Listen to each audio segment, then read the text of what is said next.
അടുത്തത് പാരമ്പര്യ രോഗങ്ങൾ അല്ലെങ്കിൽ ജെനറ്റിക് ഡിസോർഡേഴ്സ്. അപ്പോൾ പാരമ്പര്യ രോഗങ്ങൾ അല്ലെങ്കിൽ ജെനറ്റിക് ഡിസോർഡേഴ്സ്. അപ്പോൾ എന്താണ് ഈ പാരമ്പര്യ രോഗങ്ങൾ?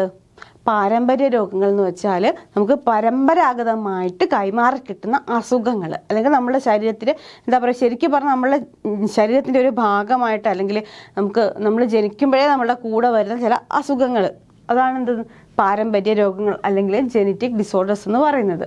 അപ്പോൾ ഒന്നാമതായിട്ട് പറയുന്നത് ഹീമോഫീലിയയാണ്. എന്താണ് ഹീമോഫീലിയ?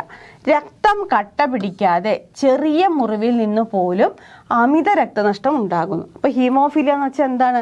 അതായത് മുറിവുണ്ടായിക്കഴിഞ്ഞാൽ രക്തം കട്ട പിടിക്കാതെ ചെറിയൊരു മുറിവാണെങ്കിൽ പോലും അതിൽ നിന്ന് രക്തം വന്നുകൊണ്ടിരിക്കുക. ആ ഒരു അവസ്ഥയാണ് ഹീമോഫീലിയ എന്ന് പറയുന്ന രോഗം. അപ്പോൾ അത് എന്താണ്? പാരമ്പര്യ രോഗമാണ്. നിങ്ങളോട് ചോദിക്കാൻ താഴെ തന്നിരിക്കുന്നവയിൽ പാരമ്പര്യ രോഗത്തിന് ഉദാഹരണം ഏത്, അല്ലെങ്കിൽ പാരമ്പര്യ രോഗത്തിന് ഉദാഹരണം അല്ലാത്തത് ഏതെന്നൊക്കെ ചോദിക്കാം. ഇനിയിപ്പോൾ അതല്ല, രക്തം കട്ട പിടിക്കാത്ത അവസ്ഥ എന്ന് പറഞ്ഞിട്ട് ചോദിക്കാം. അപ്പോൾ ഏത് രീതിയിലായാലും ആൻസർ ചെയ്യണം. അപ്പോൾ രക്തം കട്ട പിടിക്കാതെ ചെറിയ മുറിവിൽ നിന്ന് പോലും അമിത രക്തനഷ്ടം ഉണ്ടാകുന്ന അവസ്ഥയാണ് ഹീമോഫീലിയ. ഇനി സിക്കിൾ സെൽ അനീമിയ, അല്ലെങ്കിൽ എന്താ പറയാം, അരിവാൾ രോഗം. അപ്പോൾ അരുണ രക്താണുക്കൾ അരിവാൾ പോലെ വളയുന്ന രോഗം, ഓക്സിജൻ വാഹകശേഷി കുറയുന്നു. അപ്പോൾ ചുവന്ന രക്താണുക്കൾ അരിവാൾ പോലെ വളഞ്ഞു പോകുക. അപ്പം അതിന് ഓക്സിജനുമായിട്ട് കമ്പൈൻ ചെയ്യുന്നത് അല്ലെങ്കിൽ കൂടിച്ചേരുന്നത് എന്താണ്? അരുണ രക്താണുക്കളാണ്, അല്ലെങ്കിൽ ചുവന്ന രക്താണുക്കളാണ്. അപ്പോൾ ഇത് വളഞ്ഞു കഴിഞ്ഞാൽ ഓക്സിജനുമായിട്ട് കമ്പൈൻ ചെയ്യാൻ പറ്റില്ല, അതായത് ഓക്സി ഹീമോഗ്ലോബിൻ ആകാൻ പറ്റില്ല. അപ്പോൾ അത് എന്താണ്? ഓക്സിജൻ വാഹകശേഷി അത് കുറയുന്നു. അതാണ് സിക്കിൾ സെൽ അനീമിയ എന്ന് പറയുന്നത്. നിങ്ങൾ ഇത്രയും മനസ്സിലാക്കണ്ടു. ഇതിൻ്റെ മറ്റൊരു പേരാണ് അരിവാൾ രോഗം. അരുണ രക്താണുക്കൾ അല്ലെങ്കിൽ ചുവന്ന രക്താണുക്കൾ അരിവാൾ പോലെ വളയുന്ന അവസ്ഥയാണ് ഈ രോഗം എന്ന് പറയുന്നത്. അപ്പോൾ എന്താ സംഭവിക്കുക? ഓക്സിജൻ വാഹകശേഷി കുറയുന്നു. ഓക്സിജൻ വാഹകശേഷി കുറയുന്നു. അപ്പോൾ വയനാട്ടിലുള്ള ആദിവാസികളുടെ ഇടയിൽ കാണപ്പെടുന്ന രോഗമെന്നും ഇത് അറിയപ്പെടുന്നുണ്ട്. കൂടുതലായിട്ടും അവിടെ കാണപ്പെടുന്നു. ഓക്കെ. ഇനി രാജകീയ രോഗം, ക്രിസ്മസ് രോഗം എന്നിങ്ങനെ അറിയപ്പെടുന്നത് ഹീമോഫീലിയ. അപ്പോൾ ഹീമോഫീലിയൻ്റെ രണ്ട് വിശേഷണങ്ങൾ കൂടെ അറിഞ്ഞിരിക്കണം. ഇത് ഈ പേരിൽ ചോദിക്കാറുണ്ട്.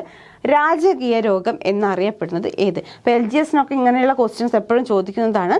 രാജകീയ രോഗം, ഹീമോഫീലിയ. പിന്നെ എങ്ങനെയാണ് അറിയപ്പെടുന്നുണ്ട്? ക്രിസ്മസ് രോഗം ഏതെന്ന് അറിയപ്പെടുന്നുണ്ട്. അതേതാണ്? അതും ഹീമോഫീലിയ തന്നെയാണ്. അപ്പോൾ ആ രണ്ട് പേരും ഇവിടെ ഓർത്തിരിക്കണം. ഇനി ഡൗൺ സിൻഡ്രം എന്നറിയപ്പെടുന്ന മറ്റൊരു പേര് മംഗോളിസം. അപ്പോൾ ഡൗൺ സിൻഡ്രം എന്ന് പറഞ്ഞിട്ടുള്ളത് എന്താണ്? പാരമ്പര്യ രോഗമാണ്. അപ്പോൾ നിങ്ങൾ ഡൗൺ സിൻഡ്രം വെച്ചാൽ പാരമ്പര്യ രോഗമാണോ എന്ന് മനസ്സിലാക്കിയാൽ മതി. പിന്നെ എന്താണ് അതിൻ്റെ മറ്റൊരു പേര് ചിലപ്പോൾ ചോദിക്കും, മംഗോളിസം കേട്ടോ. അപ്പോൾ ഇവിടെ നിങ്ങൾ മനസ്സിലാക്കേണ്ടത് പാരമ്പര്യ രോഗങ്ങളിൽ ഉൾപ്പെടുന്നത് ഏതൊക്കെയെന്നാണ്. ഹീമോഫീലിയ ഉണ്ട് അല്ലേ? ഹീമോഫീലിയ ഉണ്ട്, സിക്കിൾ സെൽ അനീമിയ ഉണ്ട്, പിന്നെ ഡൗൺ സിൻഡ്രോം ഉണ്ട്, വർണ്ണാന്തതയുണ്ട് കേട്ടോ. അത് അങ്ങനെയൊന്നും മനസ്സിലാക്കി വെക്കണം. പിന്നെ ഓരോന്നിനും ചോദിക്കുന്ന ക്വസ്റ്റ്യനാണ് ഞാൻ ഉണ്ടാക്കി ഇവിടെ വെച്ചിട്ടുള്ളത്. അതായത് ഇതൊക്കെയാണ് നിങ്ങളോട് ചോദിക്കാൻ സാധ്യതയുള്ള ക്വസ്റ്റ്യൻസ്. ശരീരത്തിൽ അയഡോപ്സിൻ അല്ലെങ്കിൽ ഫോട്ടോപ്സിൻ എന്ന വർണ്ണവസ്തു കുറയുന്നത് മൂലം ഉണ്ടാകുന്ന ജനിതക രോഗം വർണ്ണാന്തത. അപ്പോൾ വർണ്ണാന്തതയും എന്താണ്? പാരമ്പര്യ രോഗമാണ്. ഇതെങ്ങനെയാണ് വരുന്നത്?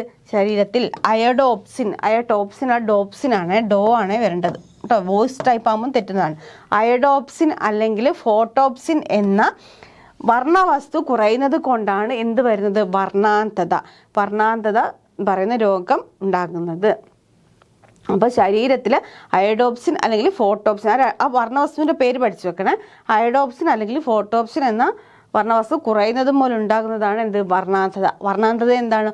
ഒരു പാരമ്പര്യ രോഗമാണ്. അത് നിങ്ങൾ എന്തായാലും ഓർത്തിരിക്കണേ. അപ്പോൾ ഇവിടെ പറഞ്ഞ പാരമ്പര്യ രോഗങ്ങൾ ഏതൊക്കെയാണ്? Haemophilia, sickle cell anaemia, down syndrome, അതുപോലെ വർണ്ണാന്തത. ഇത് 4 പാരമ്പര്യ രോഗങ്ങളാണ്. അപ്പോൾ ഇതുമായി ബന്ധപ്പെട്ട ഫാക്ട്സ് ആണ് ഞാൻ ഇവിടെ വേറെ കൊടുത്തിട്ടുള്ളത്. അപ്പോൾ ആ ഫാക്ട്സ് ഒക്കെ പരീക്ഷയ്ക്ക് ചോദിക്കാൻ സാധ്യതയുള്ളതാണ്. അപ്പോൾ അതും കൂടി ഇവിടെ ഓർത്തിരിക്കുക. എന്തൊക്കെയാണ് നമ്മൾ പഠിച്ചത്? അപ്പോൾ രക്തം കട്ട പിടിക്കാതെ ചെറിയ മുറിവിൽ നിന്ന് പോലും അമിത രക്തനഷ്ടം ഉണ്ടാകുന്ന അവസ്ഥയാണ് ഹീമോഫീലിയ. പിന്നെ അരുണ രക്താണുക്കൾ അരിവാൾ പോലെ വളയുന്ന രോഗമാണ് എന്ത്? Sickle cell anaemia. അപ്പോൾ എന്താ സംഭവിക്കുക? ഓക്സിജൻ വാഹകശേഷി കുറയുന്നു. ഈ രാജകീയ രോഗം, ക്രിസ്മസ് രോഗം എന്നിങ്ങനെ അറിയപ്പെടുന്നത് ഹീമോഫീലിയ. ഡൗൺ സിൻഡ്രം അറിയപ്പെടുന്ന മറ്റൊരു പേര് മംഗോളിസം. അത് ഓർത്തു വെക്കണേ. പിന്നെ ശരീരത്തിൽ അയഡോപ്സിൻ അല്ലെങ്കിൽ ഫോട്ടോപ്സിൻ എന്ന വർണ്ണവസ്തു കുറയുന്നത് മൂലം ഉണ്ടാകുന്ന ജനിതക രോഗമാണ് വർണ്ണാന്തത. ഇത്രയും കാര്യങ്ങൾ ഇവിടെ ഓർത്തിരിക്കണം.